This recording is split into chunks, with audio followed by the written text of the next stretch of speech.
You are listening to Unfuck Your Mind with the real, raw, colorful, authentic, empowering, control profanity loving human Zach Liotis, soul activator, master key holder, and intergalactic elder. Zach loves to find lessons in adversity to advocate humanity one listener at a time. She also enjoys having fun along the way. Check her out at zachliotis.com to see what she's up to. But for now, let's pass it off to Zach.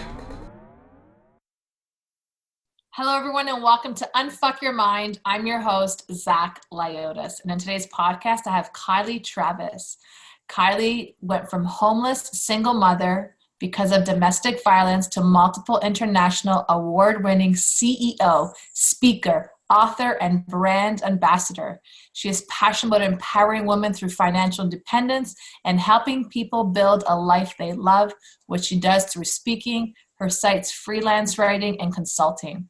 Kylie has won numerous international awards, including the 3 Plutus Awards, and was a finalist for Young Australian of the Year because of her work. She's currently based in Melbourne, Australia, with her 2 daughters, aged 8 and 10, although they travel as often as they can. Kylie, welcome to the podcast. Thank you for having me.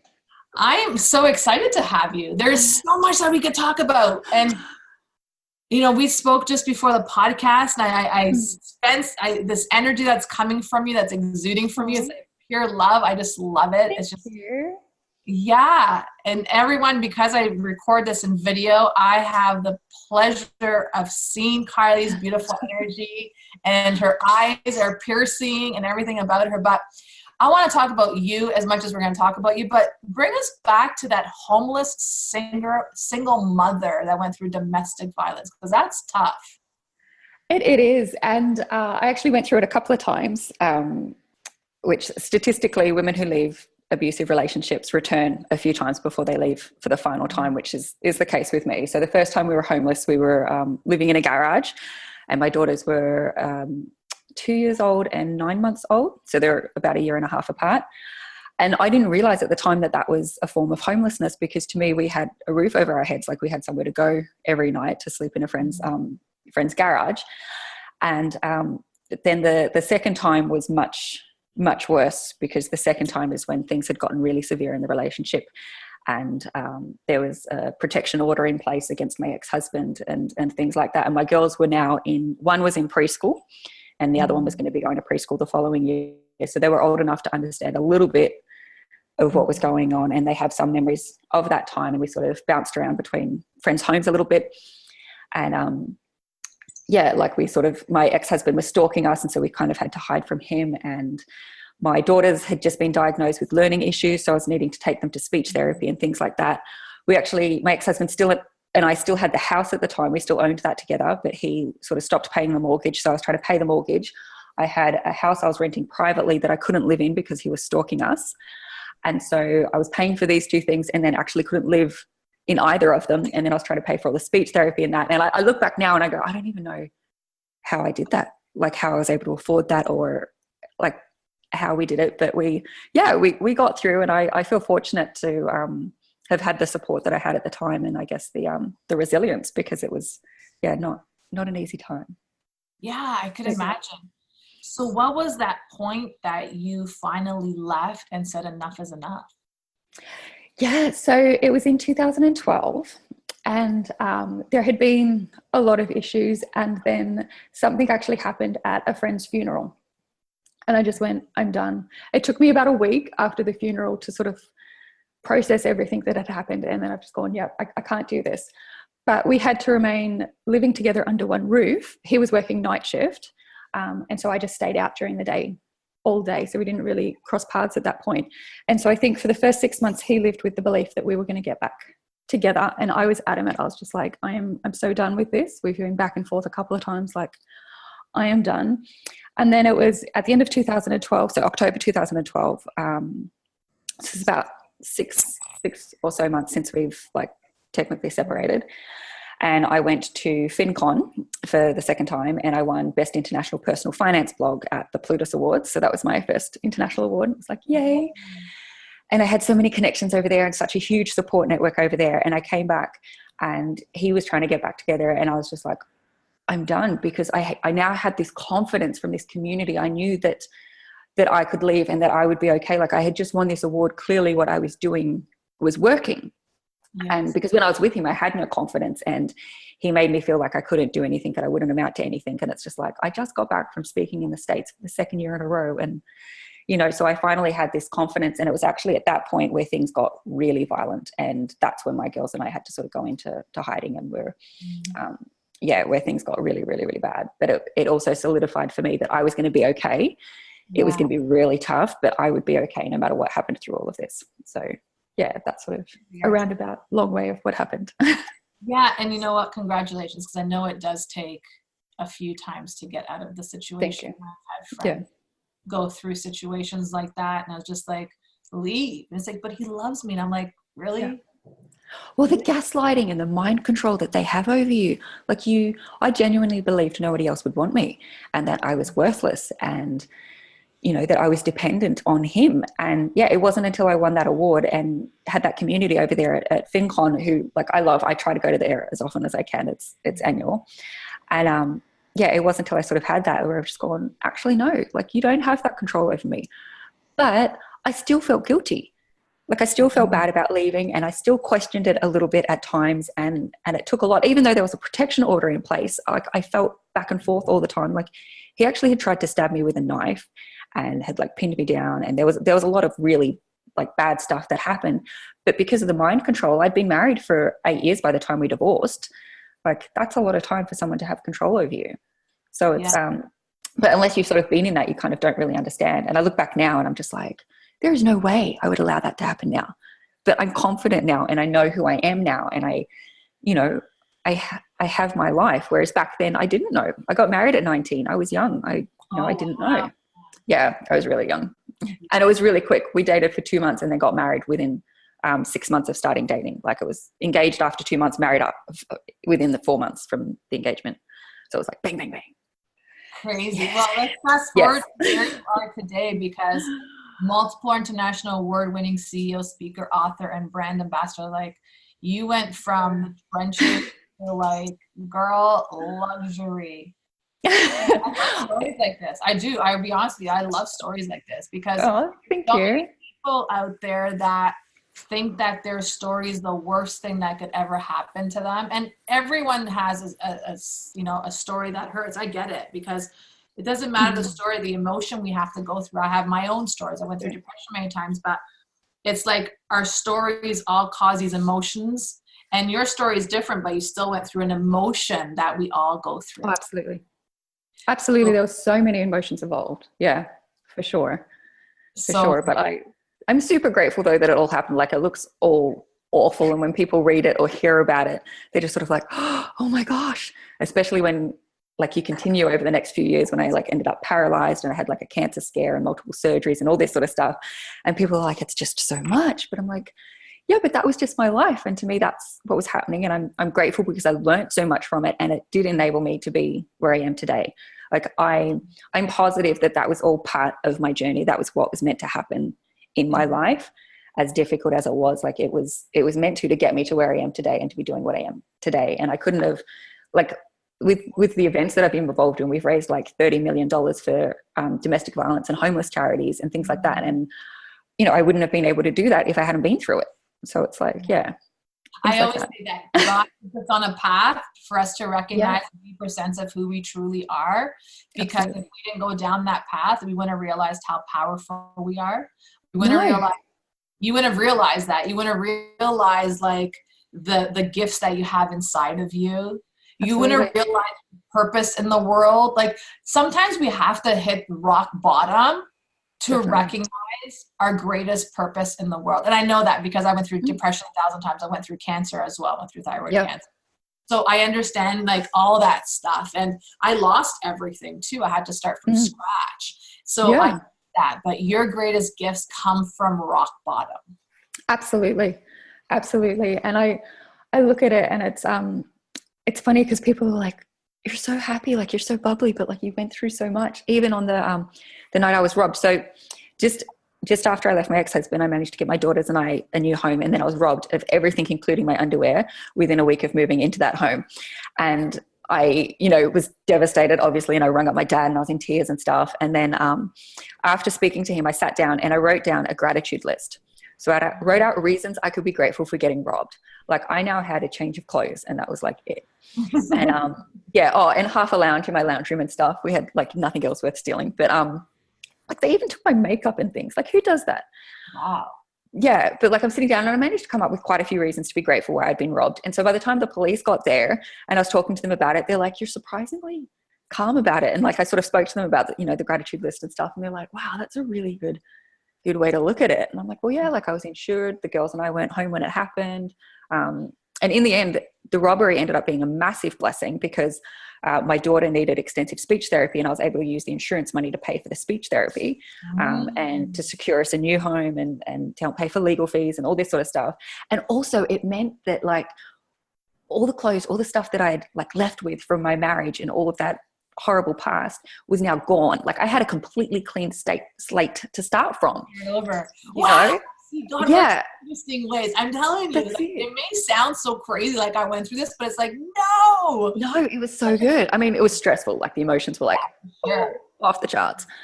But yeah, like, I look at that and I'm like, I was so lucky to have that. Like, for me, that was an opportunity. I mean, it was horrible to be robbed and really violating and emotional, that given everything else that was going on. But yeah, like, how often do you hit rock bottom and then God goes, here you go, here's a chunk of insurance money, go nuts, like, this is going to provide for everything that you need for the next few months, like, you'll be right, sort of thing. It's just not, that doesn't normally happen. Yeah, finding the blessing in everything. That's exactly what it is. I found the blessing in cancer, because I think it's going down the total wrong path with the wrong people. I really believe and right after cancer, all those friends just left me. It was so interesting. It is amazing what happens when you go through something, who stays and who leaves. And it can be so cleansing. It can feel like the worst moment of your life. And for months, it might feel really horrendous. But when you come out the other side, it can be incredible. And if you can focus on gratitude throughout that experience and try to see what the lessons are, what opportunities can come from this and that sort of thing, like, it can be astounding what can come from it. But you've just got to be open to there being opportunities and lessons and things like that. Yeah. Amen. That. Woo! You brought wisdom already to close the show down, but I want to keep on going because sure. God, and I'm not closing no show down right now. Are you kidding? No, we haven't even started yet. No. So bring us to what brought you into becoming a speaker, or author, or brand ambassador, all that fun stuff that you do. Yeah, it's a lot. So it actually started back then when I was married. I set a goal to be a millionaire by the time I was 30, and I started blogging about it. And then within a year, I got offered a book contract and public speaking and that sort of thing. So I was already doing a little bit to do with finance, and then which is how I won the first award. And so when I left him, I was given a bunch of opportunities to do some more speaking and those sort of things. So I already kind of had that, which was really good. But it was in 2014. I had moved to Canberra, which is where my family is. So originally I was in Sydney. And so Canberra's about 3 hours away, and that's where my family are, which is also why, because people always ask me this, they're like, why didn't your family help you when you were homeless? I'm like, well, I was in a different state and they didn't know. I didn't tell them.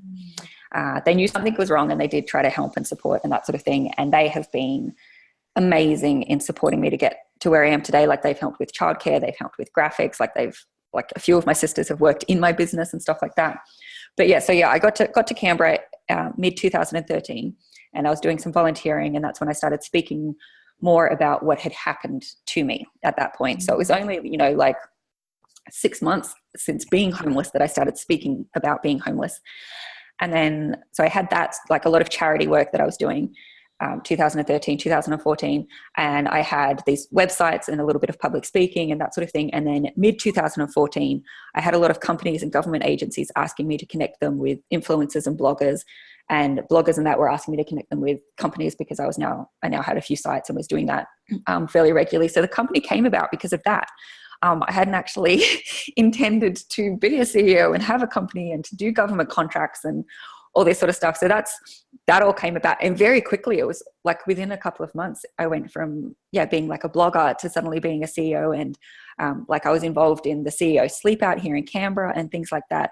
The day my company launched, sort of thing. Like, it was all yeah, it was all quite quick. And then because of that, obviously, like, things grew, and I bought and sold more websites and got involved a lot with charities. So I was the youngest director on a board for a charity in Canberra, and helped out a lot with that. A lot of speaking at other homelessness and domestic violence things. And then at the end of last year, so I've done brand ambassadorships a little bit over that time because of the connections that I have and that sort of thing. But at the end of last year, I became an ambassador for Business in Heels. So they specifically focus on women in business and empowering women. And I'm friends with the CEO and that sort of thing. And I felt that really aligned with what I was wanting to do through empowering women. So it was sort of like this whole journey, which was, it was interesting. I learned a lot through it because I'm going off on a bit of a tangent, but so I founded the company in June 2014, and then May 2015, I ended up paralyzed. And I look at that, and it just happened really, really suddenly, and the doctors couldn't work out why. And I was having level 10 pain, which is pain so intense you black out. So childbirth is a level 8.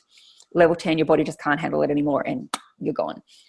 So I had all of that happening, and I look back and I could see that I was so stressed, and I wasn't asking for help, and I wasn't listening to my body, and I wasn't eating healthier. I was living on chips and Pepsi Max. It was not Pepsi Max is, I don't know if you have it. It's Coke, no sugar. Like it's a disgusting cola drink. It's terrible for your body.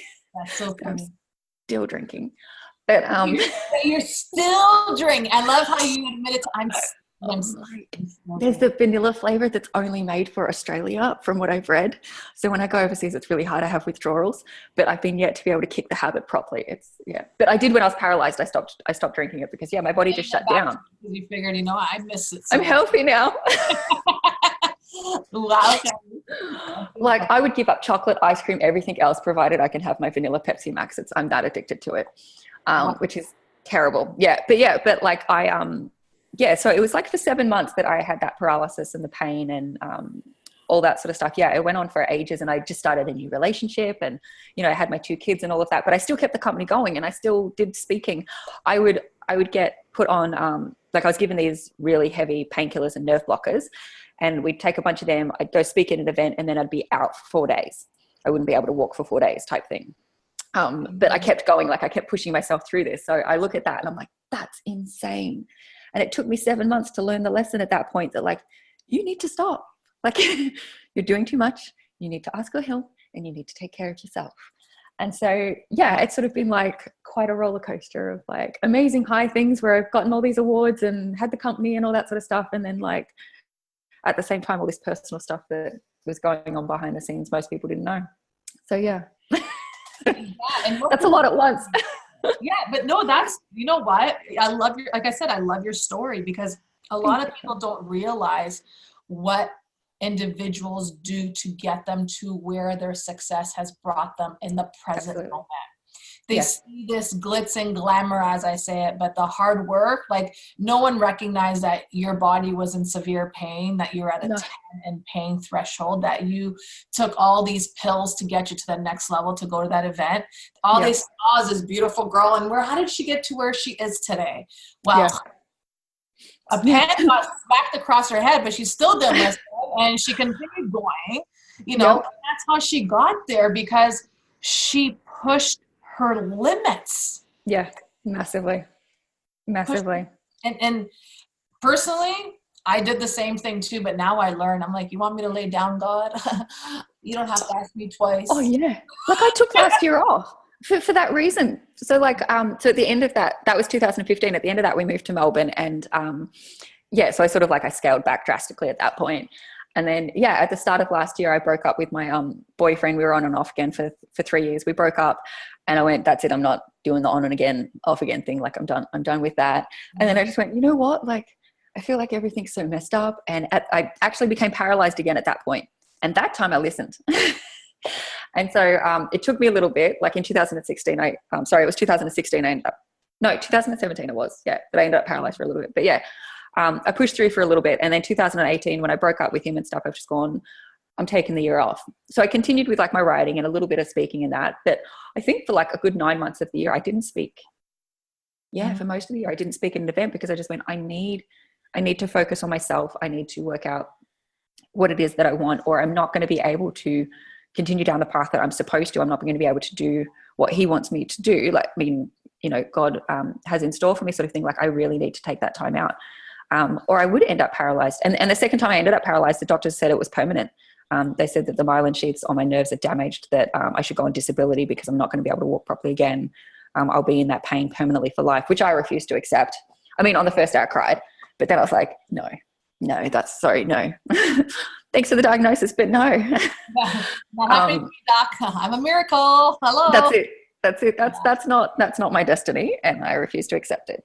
Yeah, and so, but it is like, I mean, I had the luxury of taking that year off because I'd like sold the company before and I had some passive income and that sort of thing. But I recognized that was a need. My daughter had just been diagnosed with autism.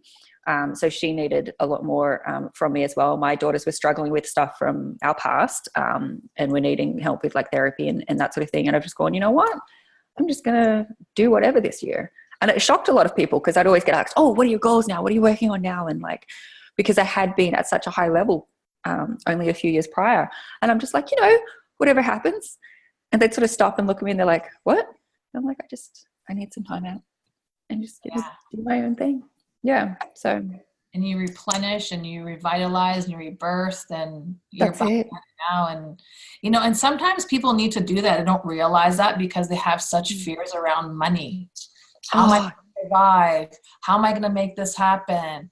This is not what I'm supposed to be doing. Meanwhile, like the last 6 months for me were a total creative process. And it was like, you know, Spirit would send in a couple of people here and there to do work with. And they're just like, no, you're going to be in a creative process right now. And that's all you're going to do for 6 months. And if you don't like it, it's bad. And even if you try getting clients, you're not going to get any clients because we don't want you to have clients now because we need you to update yourself to recognize what we want you to do. I knew what they wanted me to do. I was just ignoring it all. And it's, we do that, don't we? We just go, yeah, I'm hearing you, but no thanks. These are my plans and this is what I think I need to do. And I totally agree. No, it was amazing. Like every speaking inquiry I got last year was for this year. I wasn't getting any really for last year anyways. And so I've gone, all right, I get that message. Thank you very much. And then it's funny. It got towards the end of the year. So around like October, November, and I was getting a little stressed and sort of trying to work out what I was going to be doing next year and what my next steps would be, and really feeling like I've got to decide something. I've got to do something. Like I'm you know, I can't just be doing this. And I felt that I should reach out to a couple of tourism boards. So I've worked with tourism boards previously and gone over and done trips and written about them and, you know, organized for influencers to go over and stuff like that. And so ended up speaking to the Solomon Islands. And and it was funny. And they're like, yeah, we'll probably book you in for next year and we'll sort it out. And then suddenly they came back and they're like, do you want to go on a trip right at the end of the year? And it's funny because right before they did that, I had thought to myself, I really need a break. I need to go somewhere where I can just switch off and, you know, like no contact. Like I just want no contact from anybody. There's no reception where I was in the Solomon Islands, like none, only in a 20 hour. And then they took us on a cruise where like your phones don't work. So like all of that sort of came about and I've just gone, man, I've got to scale back and I've got to stop getting in my head and just letting things happen how they're supposed to happen. And interestingly enough, my ex-husband popped up again last year, right after I felt this inspiration to reach out to like the Solomons and that.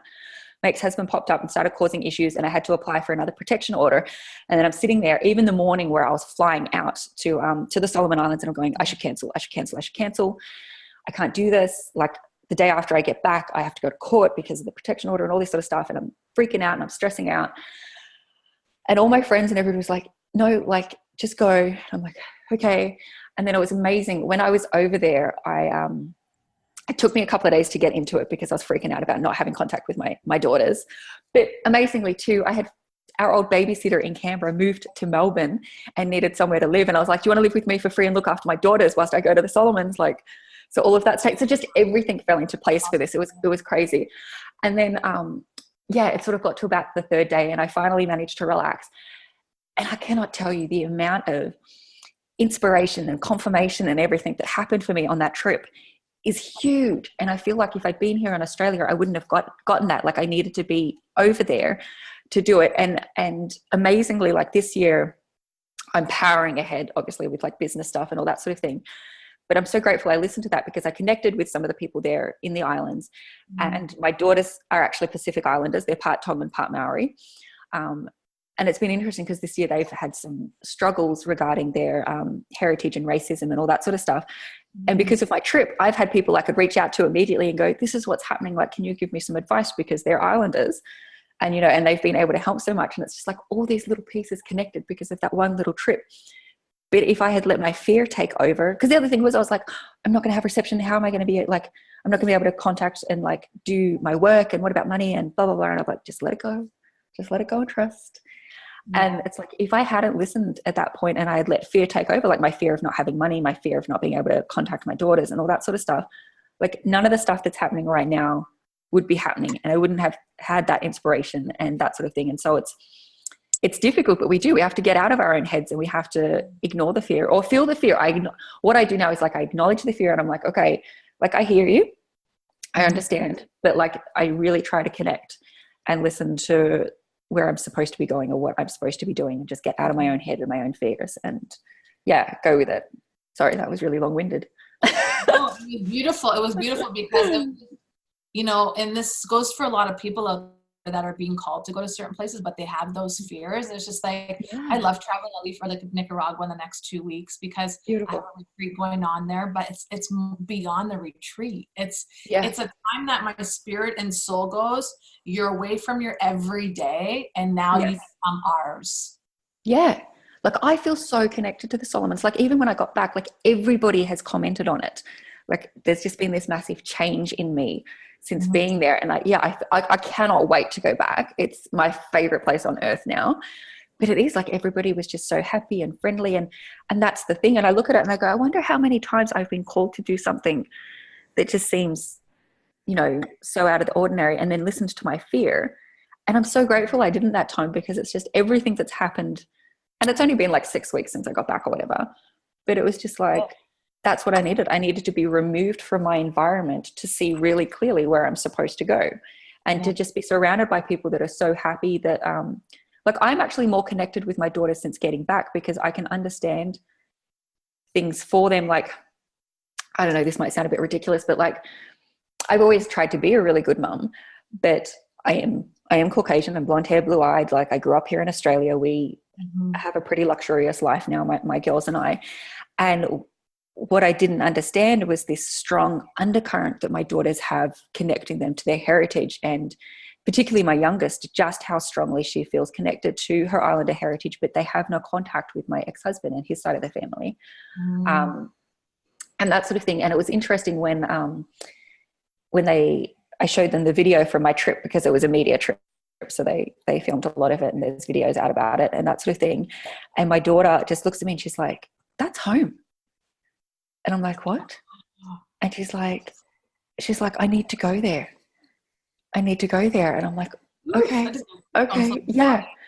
And so I'm like, all right. And then we were looking at other Pacific places, and another one that popped up for her was Vanuatu. And she saw this video and like she can see herself living there. She's like, that's where I need to go. That's like, I need to be in the Pacific. Like I need to be. And I'm like, well, what about Tonga? Like you're actually Tongan. And she's like, I'm an Islander. She said, but like, that's where I need to go. And I'm like, okay. And like this trip has enabled me to connect with them and to understand, like they're slightly different because Tonga and Maori are Polynesian and like the Samoan, and Solomon Islands. And in my mind. Oh, really? The Solomon Islands and Vanuatu are Melanesian, so they're slightly different. Like there's Polynesian, Melanesian, Micronesian, like they're all slightly different. There are similarities and that sort of thing. But it's been interesting because I've been able to talk to some of the people from back in the Solomons, and so much from like there in Vanuatu, and that really connect with my daughters. And it's all this stuff that I didn't really understand or get the depth of.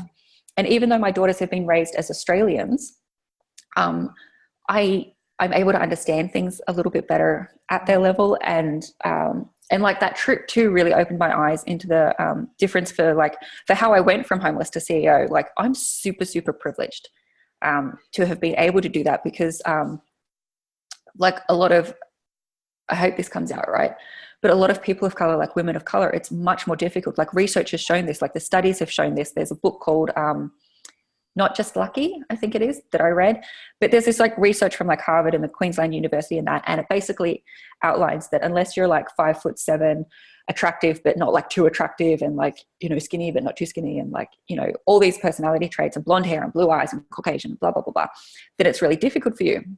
And I read through that and I've just gone, that's just a checklist of how I look. Like I am at the top of, when it comes to like privilege, I'm at the top of it. And it was quite eye-opening. And then having that trip and seeing how it is for women and people in general over there, and then coming back and my daughters being faced with really quite harsh racism, to the point where they were actually divided by somebody. One, my eldest daughter was light enough to be allowed to do something. This was other kids, and they go to a very multicultural school, so it was quite shocking. And then I found out from them that it's not the first case of racism that they faced. And I just thought, I'm so ignorant and so naive to this sort of stuff, these huge issues that they hadn't opened up to me because they I wouldn't understand it. But after seeing me go to the Solomons and the connection that I have there, they felt then that they could tell me what was going on. And I was like, oh my gosh. And your daughters are only 8 and 10 years old. Like, talk about old souls understanding that you wouldn't understand what they're going through in life. And yes, it is difficult for, you know, any woman that's not blonde hair, white skin, blue eyes. I mean, anybody, because I have so many girlfriends that are Africans or, you know, black. Yeah. Stuff like that. And they're like, Zach, it's hard. I'm like, I know, guys, like I see it. A lot of my friends I grew up with were all black men, interesting enough. And I'll never forget times that they would say to me, Zach, this is normal. And I'm like, this shit is not normal. This is not slavery years. This should not be. And they're like, Zach, stop it. And I would just go off on people. And they're like, Zach, stop. But I'm like, I can't. Something inside of me is not letting me stopping expressing myself. And that's why when I hear about racism and I hear especially kids at 8 and 10 years old, that obviously is starting at home. That's it. Because my daughters are actually in their classes last year. So they're in classrooms that like have multiple classes in them. Like it's this giant open classroom type thing, but they're separated. So there's like 60 kids being taught by a few teachers. Out of those 60 kids, for both my daughters, so like 120 kids or whatever, my daughters were the only ones with an Australian born parent. Like, so they shouldn't be facing race. Like I felt like they shouldn't or wouldn't face racism because it was like, you know, their school is that multicultural. And so when I found out that they had been and that sort of thing, it was just like, oh, and my blood boiled. But then when I look around and stuff, it's just like, I'm so oblivious to so much of it because like I live in a very Caucasian community, like, because where we live is actually further away from the school sort of thing. But I grew up in Tasmania, again, very Caucasian. So I hadn't been exposed to a lot of it. And even though when I was married, there was a lot of, I was around a lot of Polynesians and that sort of thing. And so I understood a little bit then. But I realized, and I've only had a lot of these realizations in the last 6 weeks, so it's been like pretty full on this year. But like I realized after going over there and spending some time in Honiara and that sort of thing, and where I was taken, where I was looking like I was it in some of the areas, as the only Caucasian, like it was us on the media trip, like we were it. And even in Honiara, like, and that sort of surprised me to have it reversed. But as I looked around, I've just gone, oh my gosh, I've got so much privilege back home. And then when I've come home, I've sort of looked around and I've gone, I've tried to help my daughters with their heritage. And every time something comes up at school, we cook food from Tonga or New Zealand or whatever. And they take that and they, you know, on certain days they dress in their culture, which is a thing done at their school and that sort of thing. But yeah, I didn't fully understand the amount of racism that they have or how far removed they are from their backgrounds and from people of color in general, just because of where we've lived.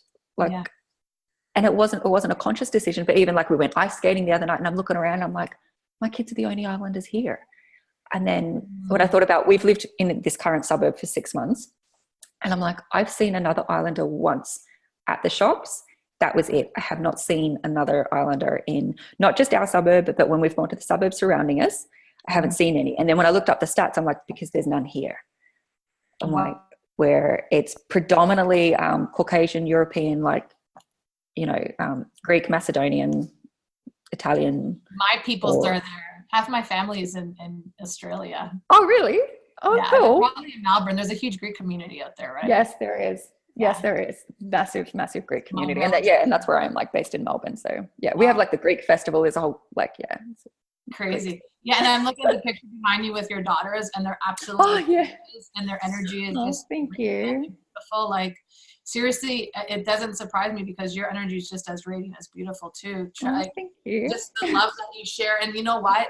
And as we were speaking about this whole racism thing, it's like white people will never understand that because we have to walk in someone else's shoes to really get it. Yeah. And I had this privilege of not walking in, you know, my girlfriend's shoes or my guy friend's shoes that are of color, but I got to stand by them to witness what they go through.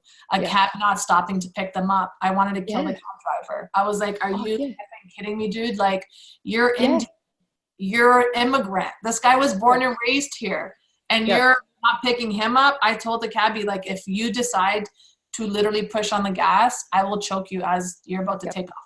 Half my body's in the cabbie. Yeah. Like my teenage years, I'm not that violent anymore. I'm actually more peaceful in harmony. But I look at that and some of the stuff I say, and I'm like, I wouldn't actually do that, but and seriously, and I felt the sense of racism because I dated so many, you know, brothers out there, and I remember their mom saying, "Then you better not be dating this white girl." And I laugh. I'm like, "Yep, that's your son's girlfriend, but you'll like me soon, Mama. Don't you worry." And lo and behold, it's like, they start coming open because there's commonality, and I think it's coming from my past lives more than anything. But it's racism still lives, and it's disgusting. It's mortifying. Absolutely. I think I blocked a lot of it too. Like during my marriage, there was definitely racism, and I didn't remember a lot of it until after this trip. And then I remembered things like what you mentioned, like we were all in a funeral procession one time coming back. So this was on my ex-husband's family, and there was this whole funeral procession, and my ex-mother-in-law, I was obviously still married at the time, but she didn't stop at a stop sign, and the police pulled her over, and then obviously, the whole funeral procession stopped because she's the matriarch type thing. And they're all getting out of their car, and you see the cops are starting to freak out. And I remember one of them kind of almost put their hand on their gun sort of thing. And I had to jump out, I jumped out of the car, and I'm like, no, it's fine. And I had to go up and speak to the police, and I had to tell everybody else, sort of back up a bit. And because the police would only speak to me, but they got really concerned because there were all these Polynesians around, and you could see this sort of fear. And then there was another time, it was around this funeral as well, that we were driving, and then we got pulled over, and he was my husband at the time, and I think his brother, a brother-in-law, and two of his brothers and a brother-in-law. So this, little 5-seater car, it was full, and we got pulled over, and the officer was basically having a go at him. And then I leaned across my my husband, and I'm like, "Oh, I'm sorry, officer. We've just come from this funeral, blah, blah, blah." And then he shone the torch at me, and he goes, "Oh," and then started talking to me over my husband, who was the driver, and started talking to me. And then he was like, "Who owns the car, blah, blah." And I'm like, "Oh, actually it's my mom's, but it's my sister's, but I think it's registered in my mom's name, blah, blah, blah, blah." So they check that and that. And then again, when he came back, he's talking to me over my ex-husband and that. And then it was fine, and we were allowed to go, and it was all fine. And they were all fuming. They're like, "If you weren't here, we would have been pulled out of the car. This is the difference of the situation between you being here and you not." And I was just like, "Oh my gosh, I can't believe it." And I remember he got pulled over another time in a family member's car, and I wasn't there, but we ended up with the phone call and that. And I was like, and I had to confirm that, he's my husband. That's my sister's car. These are the details, blah, blah, blah, blah. But it was because he was Polynesian, because he was dark. Yeah. That sort of happened. And I'm just like, and we see this stuff happening in America and stuff like that. And I just can't fathom it. My daughters are scared to go over there at the moment. Because of the stuff that they've seen. Their school is very open about educating them about these sorts of issues, internationally. Yeah. And they got scared when I was going over last time I went to Dallas. And then my eldest goes, "Oh, she'll be fine because she's white." And I'm like, "Oh my gosh, you're 10 years old, and that's the view." It's a sad view for kids to even grow up, especially this day and age where absolutely. You're so open and stuff like that. But it starts at home. It's the parents that literally poison the child's mind with these toxic thoughts, these toxic beliefs. My body is literally shaking right now because I grew up in a racist family. Yeah. And I remember going through this and being like, "Dad, it's just a guy. He has color on his skin. I don't see any different in him." Right. But I think I brought myself into this family for that reason. And yes. it was so hard because I dated so many Black men out there, and it was like, you're not dating them, and I was just like, they're just people. Like, Yeah. I see the way they saw the individual. I still don't see it, and I get into these arguments with whoever. I don't care. I will stand up for anybody when it comes to that. And I have so many of my clients that are interesting because a lot of them are Black women, and it's hilarious. They're like, we just are attracted to you, and I'm like, because I have that attitude probably. But I don't even know how this conversation got. I know. I don't like none of this was in the. It'll go anywhere. It will literally go anywhere. That's it. So how are you, what kind of people are you helping? Like, who's your target audience? Are you just doing writings right now? Are you helping business coaching and stuff like that? So I do a bunch of stuff. So on the website that I own, the Thrifty issue, that's very much aimed at 25 to 45-year-old Australian women. So like 95% of our audience, that's who they are. I'm doing a lot around, sort of like financial advice, not so much financial advice, but like tips on ways to make and save money and that sort of thing. I get a lot around women who are leaving abusive relationships. A lot of the hits to my website are about that sort of thing. So a lot of my writing is based on that. A lot of the writing that I get hired to do is more finance and travel. So I do a bit of that. And then, I do a bit of consulting around marketing. So with being like the ambassador for Business in Heels, I'm going to be doing a bunch around marketing without money. So a lot of my consulting tends to be around marketing and that sort of thing. But I'm feeling very called to something else at the moment, which kind of, funnily enough, popped into my head this morning after something else that was going to be worth a lot of money to me yesterday fell through. And at first I was like kind of upset. And then this morning I woke up with like this burning idea. And I'm like, I have to write that down. And I haven't been able to yet. But it's just like, I feel very drawn to, I think I will be doing a lot more around the Pacific Islands and particularly after what my daughters have faced and being taken to the Solomons and that sort of thing. Like, I feel very much that's an area I'll be doing a lot with this year. So still having my websites and still doing that sort of stuff, but I feel very strongly that there will be a lot more. I'm not 100% sure totally what it will be, but I feel like there's going to be like some fundraising stuff that's where my charity work will be focused, will be in the South Pacific. And I think I'll be over there a few times. I'm not sure if it's the Solomons or like, Vanuatu or Tonga or what, but I feel I will be traveling over there a fair bit for different things and doing work there. Mostly around like domestic violence and that sort of stuff. I don't know. That's what I'm feeling very much today. I have no idea how that's going to manifest. Yes. But that's what I'm feeling called towards, because I feel like in Australia we really are so lucky and so blessed, and we have the resources here, and there are so many charities here doing such good work. And like even when my ex-husband was causing issues just before Christmas, went to the police, the protection order was put in place almost immediately. There was a charity that was there to support me going to court, all this sort of stuff. Like everything is just there and it's lined up. In the Solomon Islands, there is one refuge in Honiara that is run by a church. There's not a lot of information about it online, and on average the women only stay a week. And it's just like that's, you can't rebuild your life in a week. You can't. And they basically go back into the community to like friends and family or whatever, but it's just like there is not the support for people over there. And I feel so blessed to have gone, like from homeless to CEO and that, but I did that with a lot of support. Like I have an incredible family. I'm one of 9 children. Like there's a lot of us to support each other. Like, and we are each other's best friends. We talk every day, that sort of thing. Like we are super close to each other and that sort of thing. So there's that. But I sort of, when I was over there, I was just like, there isn't the level of support that I have, or even the knowledge of where to go or how to get the help or that sort of thing. And so, sorry, this is a very long-winded way of saying I think that the South Pacific is where I'll be doing more work this year. You're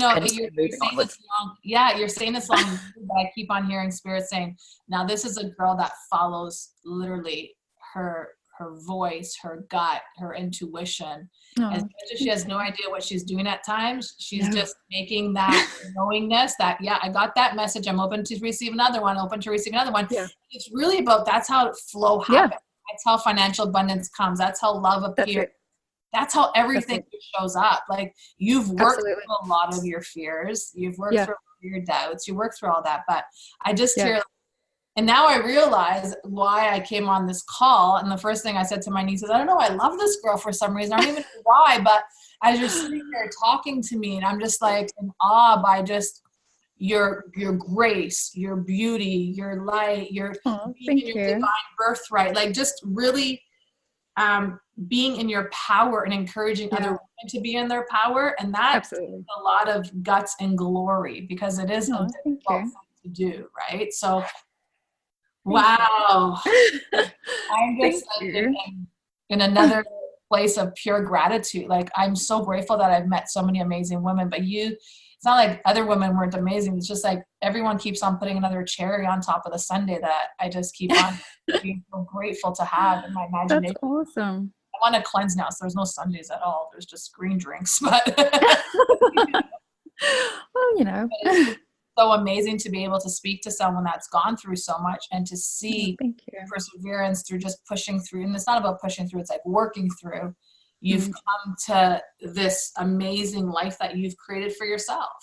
And yeah, definitely. Well, I feel like it's been created for me. I just had to follow it, you know, take the steps and follow it. And that's the thing. And I think I look back when I was younger, and yeah, I had lots of issues with depression. I was on antidepressants. Like, I attempted suicide a couple of times when I was younger. And I look at all of that and how ungrateful I was. And I just think, gosh, if I'd realized all of this so much younger, like, how different would my life be? But I look at what I went through, and I used to have massive fears around money too. Like, money was a big deal. And I look at all that I went through, and I had to learn to let go of the fear around money, because I didn't know where money was coming from at different points. There was a few times I didn't know where we'd be sleeping that night, and I had 2 years to provide for and that sort of thing. And I feel like going through that has meant that now, when like I'm feeling very strongly that what I'm supposed to be doing, I'm not at all worried about how the money's going to come together for it. Like, that'll all just work out. And like, I'm facing big legal bills this year because I'm still fighting my ex-husband for custody and this sort of thing, even though they haven't seen him for 5 years and they do not want to see him, and they've stated that in court and everything like that. It's a fat mess. But I'm not worried about that either. And like, that's probably going to cost as much as a house, but I'm like, it'll all flow, like, because this is what I'm supposed to be doing. So it's all going to work out. It's not going to be an issue, but I feel like I had to go through everything I did to understand that. Do you know what I mean? To be able to let that go and just to focus on what I'm supposed to be doing. Absolutely. Yeah. The universe always provides whatever you need. The universe provides. The universe will provide you resources, people, finances. It'll provide you an outlet. It'll give you a download. It just depends what you do with all that stuff. And, and that's what it really comes down to. And you're literally, I hear, the poster child of that. That's the word they use, the poster child of it. Like, oh, thank you. I've heard that term for anyone before, but that's kind of interesting. It's like, oh, you want to call her a poster child? It's true, but because there's been a lot of women that have gone through some sort of, you know, domestic violence out there. And I hope that this podcast reaches all the women that are going through domestic violence, to encourage them and to give them the strength to say, you know what, you have the power to create the life that you want and not the life that you're in. And, you know, let go of all that gaslighting that he or she into, because it's not only women that are in domestic violence. There's men who go through it too. That's it. And that's one of the things that I've always been really conscious of whenever I've done presentations, is to ensure that I'm fairly gender neutral, because it does. It happens in any relationship. It can happen. It's not just, you know, marriages or just heterosexual relationships or any of that. Like, it happens between, you know, grandchildren and grandparents, between parents and children, between, you know, in partnerships, in like, there are so many different ways that you can be in an abusive relationship, and it can happen in any way. And it's not just about like violence. Like, abuse can be financial, mental, physical, like emotional. Like, there are so many levels to it, but when you're in it, it can be really hard to recognize it. Like, it wasn't until I got out that sometimes I'd be talking to my sisters about different stuff, and then it was just like, oh, I hear how wrong that is. Now that I'm saying that and I've been out of it for a bit, I get it. And my sisters have been really, really great for that. And interestingly enough, the ex-boyfriend, the one that I broke up with last year, he was amazing for so many lessons and for helping like support me and for me to learn and to grow and that sort of thing. And even though like it didn't work out, I feel like that was very much what was supposed to happen, to teach me a lot more, but also to get over a lot of those emotional scars from the abusive marriage sort of thing. So I feel like everything's, you know, whilst I look at my life, sometimes I go, what a hot mess. I think it's all been going the right way, you know? You might think it's Thomas, but it's so divinely guided, and just again, to show how powerful you are and what your real purpose is on earth, and to just continue going. So, wow. I just want to say, Kylie, thank you for being on the podcast. I'm lost for words just because of just your grace and your beauty and everything that you've done in life, and how you've come up and how you've just presented yourself in so many different ways to create the change that the universe has given you. Really, at the end of the day, you create the change the universe gave you. So thank you for your existence, and thank you for the gift that you bring to the world. It means a lot. Oh, thank you. I appreciate that. You're welcome. So if anyone feels connected to Kylie, regardless of what it is, all of her socials are going to be in the show notes just below. Connect with her. If you need to listen to this podcast again, because there's been tons of wisdom, tons of spiritual awakenings, tons of everything. Like, I am just in awe by just everything that we had conversation-wise in this whole podcast. Connect with Kylie, see what she's all about. If you're in Australia, I don't know, do some charity work with her. Do something. Yes, please. I would love that. Let's work out what we're doing for the South Pacific, because I don't know yet. Yeah, exactly. Connect with Kylie, guys, and see where doors are open up for you, because at the end of the day, you don't know what doors are opening up for you if you're stuck in a place of fear, in a place of lack, in a place of unknowingness. So that's everyone out there, use Kylie's examples out of life, of everything she's gone through in life. Seriously, you've gone through a lot. There's the only failure there is the thing that you haven't done, or the move that you haven't made. So rise up, activate, and recognize your divine birthright of who you truly are in the divine and in the universe. Until we connect again, thank you for listening to Wise Women Wednesdays. Leave comments, rate our podcast, and we look forward for you to come back and listen to our next podcast. Bye for now. Thank you.